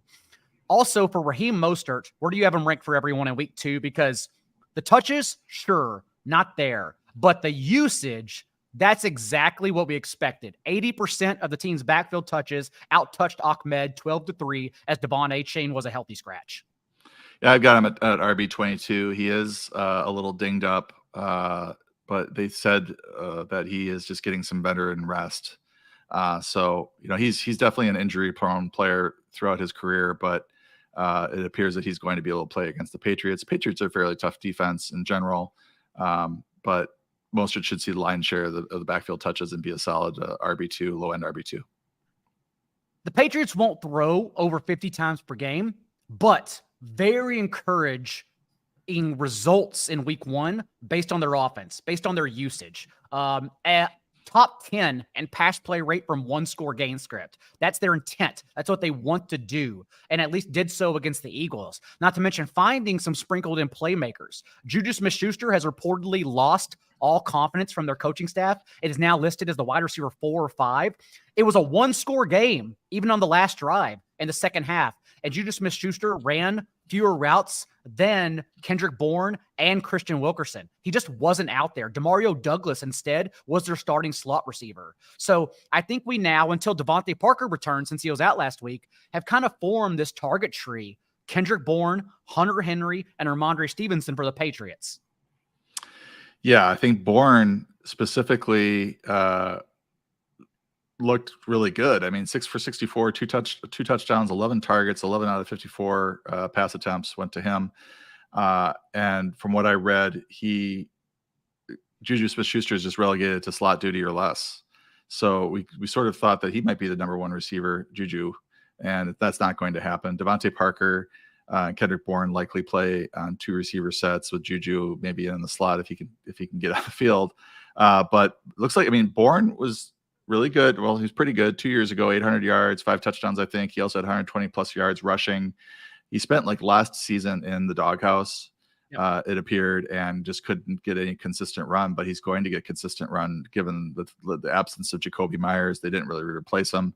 And, that's why I was advocating for a pretty sizable fab bid for Bourne this week. Yes, Bourne, Stevenson, and Hunter Henry, who we were both high on. You were really high on him. But reports throughout camp were that Henry was going to be a very steady and consistent red zone option for Mac Jones, hitting him frequently in their 7-on-7, 11-on-11 drills. So, I think you're right. I think you're looking at Henry, Bourne, and Stevenson. Even Demario Douglas got 7 targets. Juju got 7 targets. Ezekiel Elliott's got 7 targets. So it was a lot of pass attempts for Mac Jones. But, as far as players that we trust, I think it's probably Bourne, Henry, and Ramondre Stevenson in the passing game.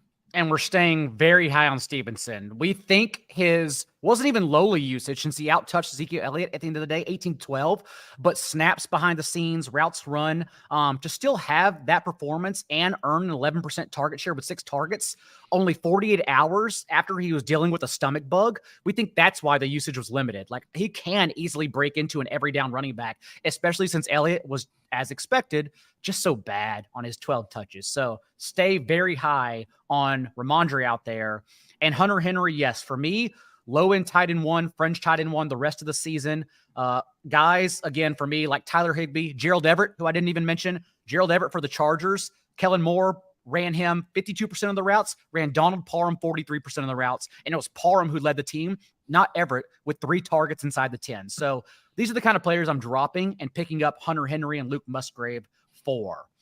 Saints at the Panthers, the first of 2 Monday night football games since the NFL hates our personal lives. And it's interesting for the New Orleans passing attack because the moment J.C. Horn got injured last week, the Panthers then allowed 8.6 yards per attempt through the air. I don't know if Derek Carr leads the league with 12.5 yards depth of target, air yards per target every single week, but it does seem like a good matchup for Chris Olave and your sleeper pick, Rashid Shaheed. Yeah, Shaheed was excellent last year. Had the 4th highest yards per route run amongst teams or amongst receivers with 30-plus targets. It was a small sample, but still encouraging. They had him very involved, last week, and I think he needs, if he's on the waiver wire, he needs to be rostered because if Michael Thomas's injuries pop up or something happens to Chris Olave, then you now have yourself a bona fide starter because he's electric. They try to get, whenever he's on the field, they try to get him the ball. So I think he's, I'm thinking about starting him in one of my leagues this week. I think he's startable on a weekly basis. He might have a game or two where he's not as involved or not able to break a big play like he did last week, but a very talented player. And, they're very clearly funneling targets to those 3 players in the passing game. Robert Mitchell in the chat does have a question about waivers, and it's nitpicking, and that's why I have them ranked next to one another in the waiver wire column. Would you personally start Shaheed over Jayden Reed this week? Let's assume Christian Watson's out since he's DNP on Wednesday and Thursday. Well, I think he's asking, should I drop Reed and pick up Shaheed? Which is more of a rest of I think, starting them, yeah. Yeah, I mean, it's a rest of season question too, though. Yeah. You got to look long term when you're starting to do this kind of stuff. I have Reed right now at 51. I've got Shaheed at 54 or 55. That's actually, I should have him higher. I think, I mean, I get these questions, and I'm like, oh, well, what if I have to do this? Well, what do I really want to do? Reed, I think both players are very talented. Reed has a chance for maybe a larger role in that passing attack. But Shaheed, as I just mentioned, has a lot of injury contingency upside as well. So I think I lean Shaheed over Reed. I don't know that necessarily this week is going to be better because of the injury to Christian Watson. And for big picture takeaways for everyone listening at home to the podcast, basically asking about wide receiver 4 flex option. That's how you compare it to, not Jayden Reed, to your exclusive roster, since that's a 1-for-1 answer. For the Saints as well, I mentioned it earlier, it's just a much better situation for Jamaal Williams. The fact that he already out-touched Tony Jones 20-1, 95% of the team's backfield touches.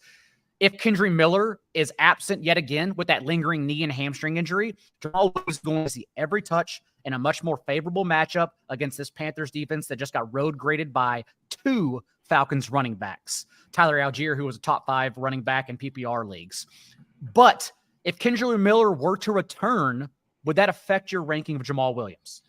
I think it would a little bit, because he'll probably get sprinkled in for a few touches, whereas Jamaal Williams, if Miller is out, is going to see almost every touch in this backfield and should do a lot better, as you mentioned. I mean, going from Tennessee to Carolina in terms of rush defense is a giant disparity. So Jamaal Williams should have a much better game. On the other side of the ball, it's just hard for the Panthers because they have zero juice. They have no one. Jonathan Mingo is still trying to fit into his own body in the NFL. So he's the most explosive player, but he's learning to play as a rookie who really didn't produce in college either. So it's just tough. Having said that, again, what we saw from the Saints against the Titans last week, I really think this is an upset spot and a good matchup for Miles Sanders against the Saints. If you beat the Titans by 1 point, you don't deserve to be over field goal favorites on the road. That's crazy. So given how the touches were dispersed between Miles Sanders and Chuba Hubbard, Sanders earning 22 touches, 67% of backfield touches. I am a little bit higher on Miles Sanders, I think, than most people in week 2. Yeah, and this might be a test of, like, how good is this Atlanta defense? In reality, I mean, they held the Panthers to 10 points, and maybe if the Panthers can bounce back against the Saints, and then maybe that we have to respect the Atlanta defense a little bit more. Sanders had 18 carries to 4 receptions. Great to see his usage as a receiver after very quiet few seasons with Philly. He had a big rookie season as a pass catcher there, but wasn't used at all really for Philly the last few years. Interesting player kind of thing I'm keeping my eye on is Terrace Marshall, who kind of came on late last year. He was well regarded by reception perception coming out of college, had a really bad rookie year, but kind of came on a little bit late last year, and he saw 6 targets, played a lot of snaps. So I'm kind of trying to see how this receiving core is going to shake out. I mean, Hayden Hurst led them in targets with 7, 5 for 41 and a touchdown, which when you look at who they're running out there, it sort of makes sense. Like the rookie quarterback, leaning in on his short target, Hayden Hurst, experienced tight end. It was also a revenge game for Hurst against Atlanta, but they don't have a lot going on in the receiving core. So I'm interested to see if somebody like Terrence Marshall or Mingo or somebody like that can emerge. And DJ Chark returning most likely on Monday night. Yeah. We'll be curious to see how the routes play out then, because he was being used in 2 wide sets at camp. So I think he kind of is a sneaky showdown DFS play, because he's going to show up and immediately be the team's best downfield receiver on Monday night. And quickly on Miles Sanders, as you mentioned, Yes, 22 touches, but to earn 6 targets and not even be the team's third down option, like Chuba Hubbard outsnapped him 13-3 on third downs. That tells you Sanders is earning targets and at least has a touch-based floor in this offense and what we think is a good matchup against New Orleans. And finally, Browns at the Steelers. And what we were promised from the Steelers offense and how Kenny Pickett fared in Pro Football Focus grades in the preseason, he then became regular season Kenny Pickett. And boy, was that ugly. No Deontay Johnson, who's now dealing with a serious hamstring injury. Pat Freiermuth with a chest injury, questionable for Monday night. So how are you handling the fallout in George Pickens and Allen Robinson in your rankings behind those injured players? Yeah, I mean, Pickett, I'd give him somewhat of a pass. I mean, I think this could be a very bad matchup. I mean, as I mentioned, the Browns defense is pretty good too. So like, yep. When Pickett comes out and struggles against the 49ers, it's not hugely shocking because they have one of the best defenses in the league. And Pickett is just, we saw what he was last year. We weren't expecting him to come out and tear it up against a really good defense. We were expecting him to be at least competent, and 232 yards passing on 46 pass attempts is not terribly competent. He had the one touchdown to Freiermuth, but losing his best route runner in Deontay Johnson, so that's troubling. I mean, I'm not high on Pickett, certainly, as he's a QB3 for me. I think Pickens can get there. Calvin Austin was interesting, had 6 targets, caught all 6 for 37 yards. So I think he comes in on 3 receiver sets. Allen Robinson was surprisingly decent, 5 for 64 on 8 targets. So they might have they might be able to get that 200 250 yard passing day with a touchdown or two if things are going well. I just worry about the interceptions and stuff with Pickett against a really good, stingy Browns defense that shut down the Bengals last week. We also have to get lower on Najee Harris. Everyone says blowout, but that wasn't the case at all. Again, take the splits, understanding what happened. In the first half of last season, Harris handled 87% of Pittsburgh's backfield touches. After the bye from week 10 on, in 8 games with Jaylen Warren, he handled 70% of the backfield touches, so it started declining. And this week, in the first 2 quarters alone, 50-50 split between him and Jaylen Warren. It's just not a player we can even be confident in as a touch-based floor. So I'm certainly worried about Najee Harris. Yeah, 8 touches apiece for him and Warren. And, the interesting thing about Pittsburgh is that they have a good offensive line. They invested in it. They've been investing in it for the last few years, and it really looked like they were going to feed the running game, whether it's Harris or Warren or a combination of the two. And they only ended up with 10 rushes last week against 46 attempts, even though the game was kind of a blowout. Like you would have expected them to try to stick with the run of it a little bit longer, and they didn't. So that combined with the splits between Harris and Warren, Harris was definitely sliding down the rankings in August as we were seeing Warren playing basically half the snaps in preseason games with the first team. And we kind of saw this one coming. And I don't know if Warren has standalone value right now, the way this offense is, but you at least have to keep him stashed as that contingency option, because if he gets every touch, he's a little demon. Like we've seen what he can do when he's in every touchback. So that's what we're really stashing him for. On the other side of the ball, speaking of wonky splits, let's get to the Browns backfield, because you're obviously starting Nick Chubb and no one else. 53% of Jerome Ford's carries came on those in the last few minutes whenever he was icing the game with that big lead, 24-3 lead over the Bengals. He wasn't even involved in the first 3 quarters. So we're not really worried about Jerome Ford whatsoever. We at least got the evidence that he's the clear backup and contingency player to roster behind Chubb. For their passing game, though, Paulson, I want to be a little bit higher on Elijah Moore moving forward. Like the fact that as their primary slot receiver, 64% of his routes from the slot, he can still lead the team in routes run and tie for a team-high target share with 2 carries for concerted touches. It seems like they are also high on Elijah Moore. So I will continue to rank Elijah Moore higher than consensus.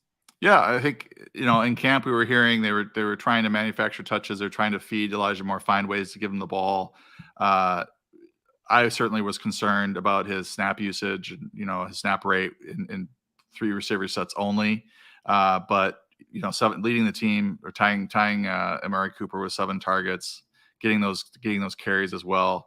I definitely moved him up the rankings this week. It looks like that he's a featured part of this offense, and they aren't looking to Donovan Peoples-Jones as much. He only had 2 targets, 1 for 12. And it'd be interesting to see, does he start to lose snaps to more in 2 receiver sets, or is it DPJ going to be running wind sprints all season like a few players we know around the league? And Deshaun Watson, what about your week 2 rankings? Since the argument all offseason long was he has the passing ceiling, but more importantly, everyone he's being drafted around, they don't offer a rushing floor. So who cares? And of course, then Deshaun Watson answers as the QB6 on the week because he had 5 scrambles for 45 yards and a touchdown. Yeah, I was watching the box score, and I was pretty pleased that Watson wasn't doing a whole lot because I didn't rank him very high in the preseason, but he got there with the 10 points in the rushing game. Not particularly impressive as the passer, 16 for 29, 154 yards, 5.3 yards per attempt. But if he is offering 30, 40, 50 yards rushing, he's going to be, like a Sam Howell or Anthony Richardson, getting that rushing floor and being able to get there as a QB1 that way.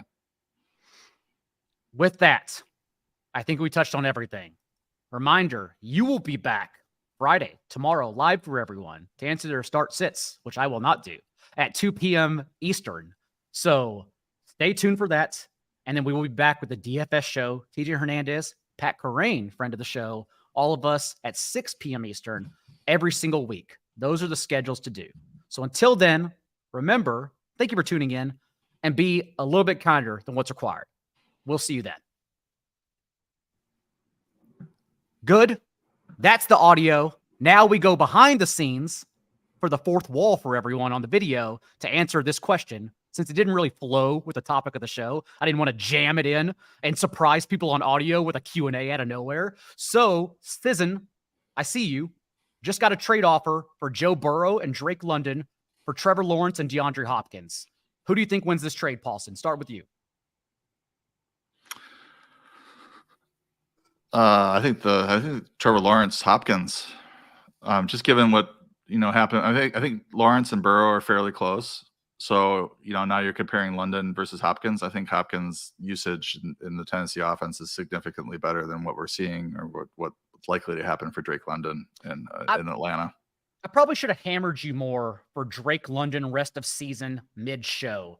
How do you feel about Drake London in your rest of season top 200? Because I still want to bet on the second receiver. I don't want to chalk that performance up to what he'll do every single game. Like, there's no way the Falcons, I mean, maybe so because their schedule's so easy, but the Falcons aren't going to take a 3-score lead every game and then not have to throw the ball at all. Yeah, I mean, I've got him at wide receiver 34 now. I think I had him in the mid-20s before week 1. From a rest of season or draft ranking standpoint. Certainly alarming what happened in week 1, but he's very talented. I would think that he's going to have his games, but I just wonder if they're going to be able to support London and Pitts. I think what we thought heading in was that Pitts was going to be the part-time player. London would be the every down player, but Pitts ended up playing a lot more than maybe we thought. And he was seeing a lot of the targets, and London just barely didn't do anything. London did very well late last year with Ritter, but that was without Pitts on the field. So I'm concerned. I believe in London and his talent, but this is one of those Arthur Smith, shenanigans where we can't count on, like, they're going to feed the ball to the running backs and that's it. If Christian Watson's out, Jaden Reed or Drake London? Also, should I even be asking you since you're biased? If Christian Watson's out, Drake London or Jaden Reed? Well, I have Jaden Reed at 40. I have at 43, and I have Drake London at 42. Yeah. So I guess wow. Okay, so that's the range. Yeah, that's the range. I agree. Again, I'm staying high, but for me, that's the range. Like, I'm starting Christian Kirk over Drake London because I think the game script, as we talked about, matches better for. Yeah, for and I've got Kirk. So. I've got Kirk at 40, so that makes sense. Cool. So we're talking about parsing wide receiver 4s. Yeah. Okay, good. That's what I have for week 2, but betting on London. Okay. With that, everyone got a little glimpse behind the scenes of the video, as we don't have to be professional here. So that's it. And you should still be a little bit kinder than what's required. See you next time.